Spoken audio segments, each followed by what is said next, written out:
बिस्मिल्लाहिर्रहमानिर्रहीम। अस्सलाम वालेकुम व्यूवर्स, मैं हूं बाबर अवान। आप देख रहे हैं Babar Awan official for you.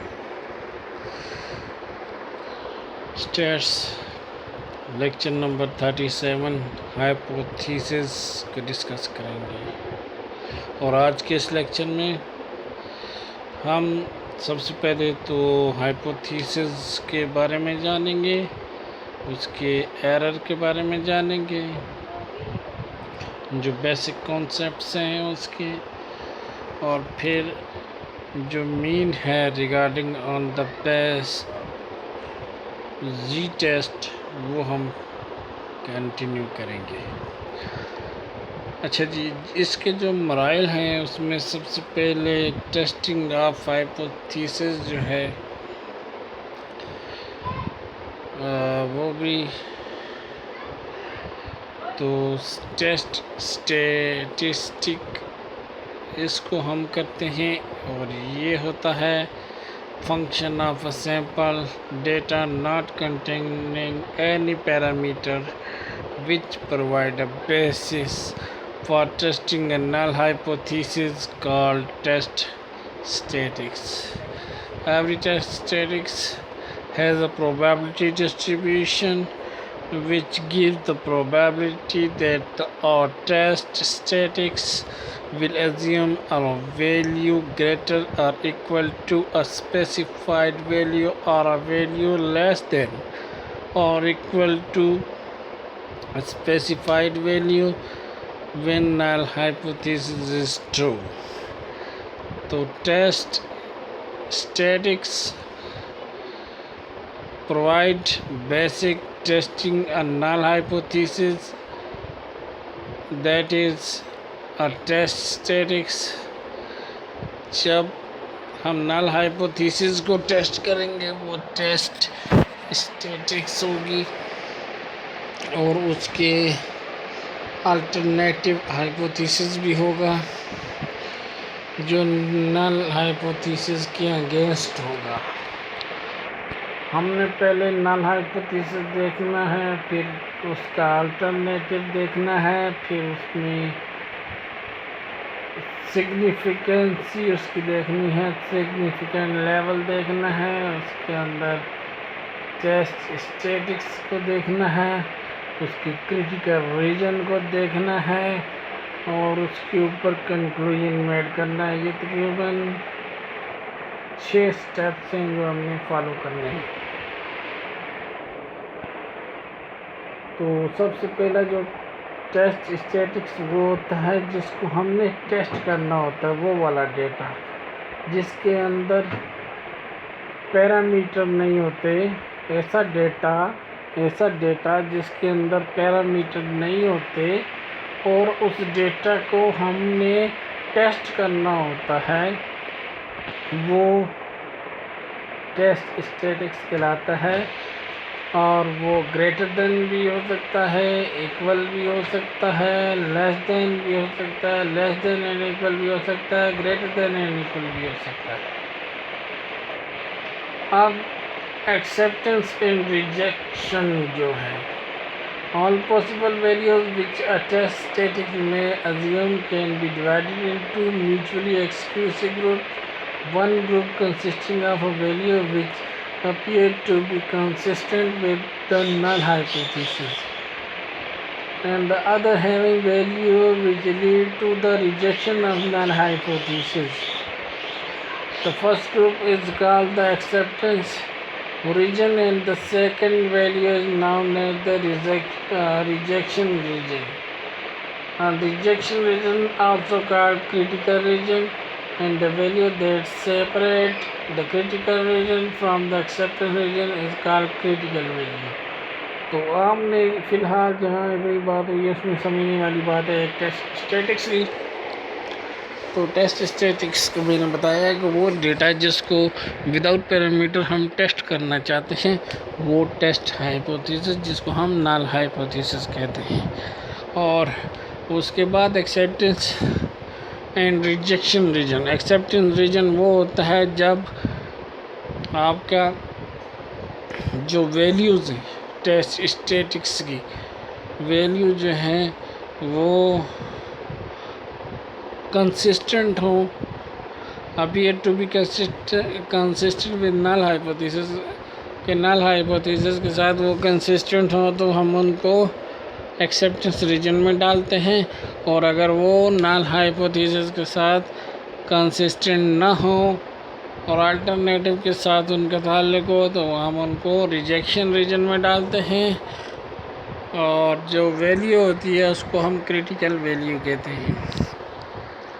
नीचे हमारे पास क्रिटिकल वैल्यूज़ हैं, 0 उसका मीन दिया हुआ है, एक्सेप्टेंस रीजन है, और वहाँ से रिजेक्शन रीजन जो क्रिटिकल रीजन है उस में अगर हम आपको ये बताते हैं कि ये हमारा जो रीजन है ये एक्सेप्टेंस रीजन है, जिसको मैं अभी ये बता रहा हूँ, ये एक्सेप्टेंस रीजन है। इसमें अगर हमने वैल्यू पुट की तो यहाँ पे आ रही है या यहाँ पे आ रही है, इस रीजन के इस लाइन से लेके इस लाइन तक इस रीजन के दरमियान वैल्यू आ रही है तो वो एक्सेप्टेंस होगी, उसको एक्सेप्ट करेंगे, और अगर इससे हट के होगी तो फिर हम उसको रिजेक्ट करेंगे। लेवल ऑफ सिग्निफिकेंट क्या होता है? Level of significant act as the basic for determine the critical region. आप क्रिटिकल रीजन को डिटरमाइन करेंगे, उसके लिए आपको लेवल ऑफ सिग्निफिकेंट चाहिए, और उसको हम कंसीडर करते हैं 5% भी होता है, 10% भी होता है, और उसको हम अमूमन इन दो के दरमियान रहते हैं। लेकिन इससे हमारे पास जो if we test H not is equal to mean is 45 against H1, mean does not equal to 45. This is the standard normal variables. Significant of 5% and the critical rate is Z is equal to plus 1.96. तो जी ये हम तक जो खिचड़ी बनी है तो ये आपको टेस्ट स्टैटिक्स बताते हैं। हमारे पास H नॉट है और ये टेस्ट स्टैटिक्स है, ये डॉट लगाए हमने, और ये टेस्ट किसको कर रहे हैं? मीन को, और टेस्ट क्या कर रहे हैं कि वो 45 के बराबर है। एच नॉट जो है वो मीन जो है वो 45 के बराबर है, ये हमने चेक करना है। अगर मीन 45 के बराबर आती है, ये इसके नज़दीक तरीन आती है, तो ये एक्सेप्टेंस रीजन में फिर फॉल होगी वैल्यू, और अगर इसकी वैल्यू इसके अल्टरनेटिव आती है तो रिजेक्ट हो जाएगी। H1 क्या है? H1 double dot mean is equal to 45 के बजाय नॉट इक्वल टू 45। अच्छा जी, अगर मीन 45 के बराबर है तो H नॉट है वो नल हाइपोथेसिस है, इसको हम नल कहेंगे। इसको क्या कहेंगे? Null hypothesis. और ये वाला अल्टरनेटिव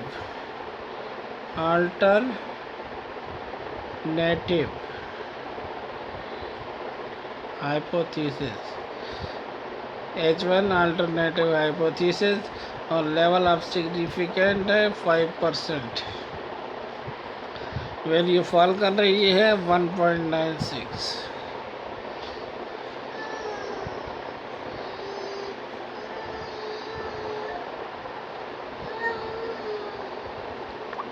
अब हम देख रहे हैं कि हमने यहाँ पे ये 1 टेल और 2 टेल टेस्ट की, ये ऊपर जो डायग्राम आपको नज़र आ रही है जिसके अंदर 1.96 है, ये 2 टेल टेस्ट है। 2 टेल,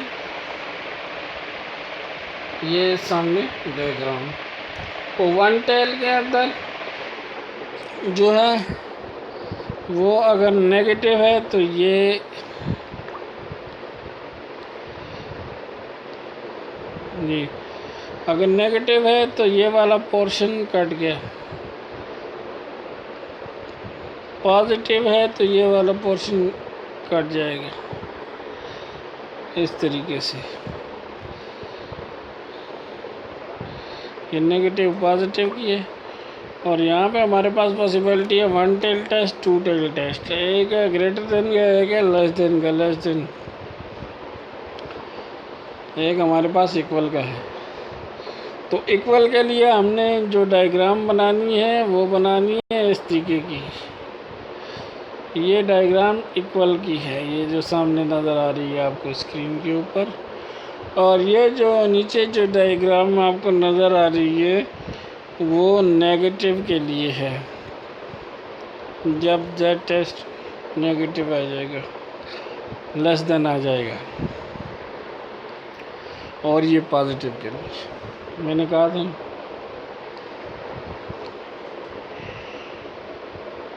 और ये नीचे इक्वल के लिए।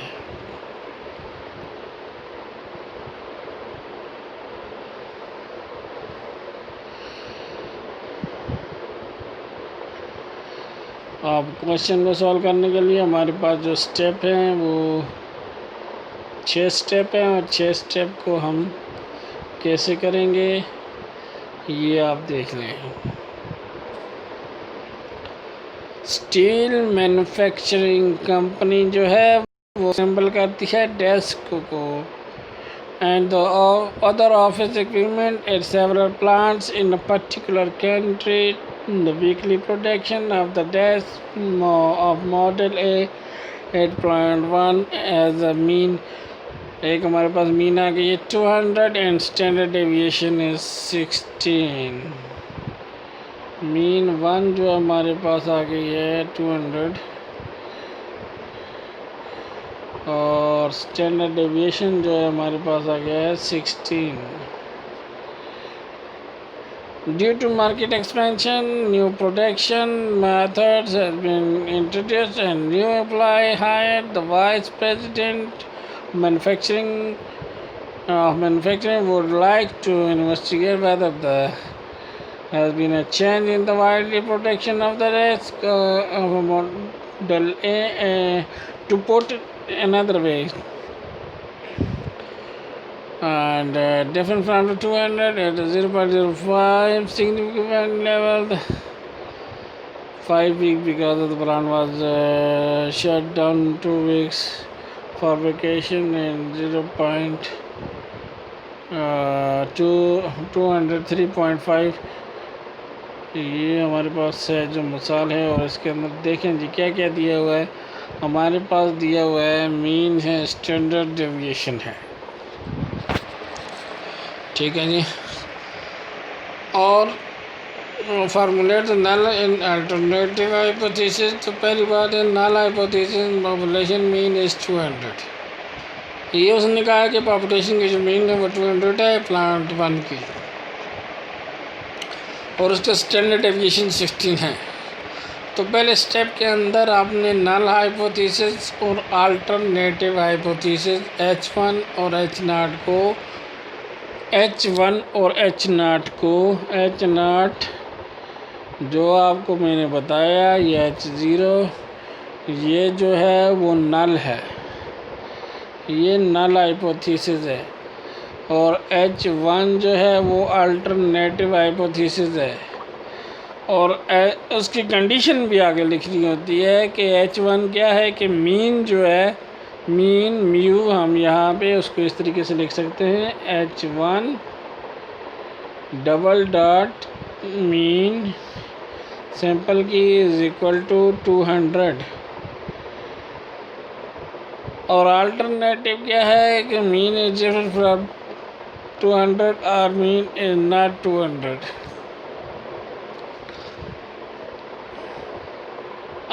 ये H0 था। H1 क्या है, H1 आ जाएगा double dot mean not equal to 200। Mean 200 के इक्वल नहीं है, तो इसका मतलब है या तो लेस देन होगी या ग्रेटर देन होगी। तो एच नाट हमारे पास 200 है and H1 is mean not equal to 200। ये हो गया पहला स्टेप। दूसरे स्टेप के अंदर लेवल ऑफ सिग्निफिकेंट को आपने बताना है। Level of significant decision regarding the level of significant the probability of committing type 1 error and level of significant and alpha the probability of committing a type 1 error, the risk of rejection of the null hypothesis। तो ये खिचड़ी क्या है? ये खिचड़ी कुछ भी नहीं है, आसान है।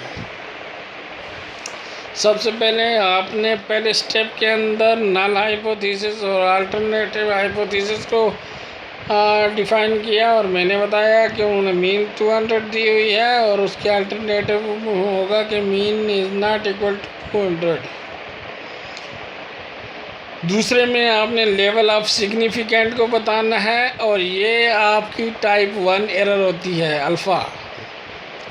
इसको अल्फ़ा से भी ज़ाहिर करते हैं। ये आपकी टाइप 1 एरर होती है और टाइप 1 एरर वो होती है कौन सी? जिसमें ये आपके जो गलती का जो चांसेस होते हैं कि आप नल हाइपोथेसिस को रिजेक्ट कर दें।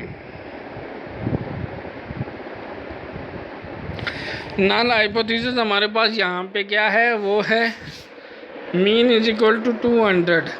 अगर आप मीन इज इक्वल टू 200 को रिजेक्ट करते हैं, वो हाइपोथेसिस के ऊपर रिजेक्ट करते हैं, तो फिर नल हाइपोथेसिस के रिजेक्ट होने से टाइप 1 एरर जिसको अल्फ़ा से ज़ाहिर किया जाता है वो होगी।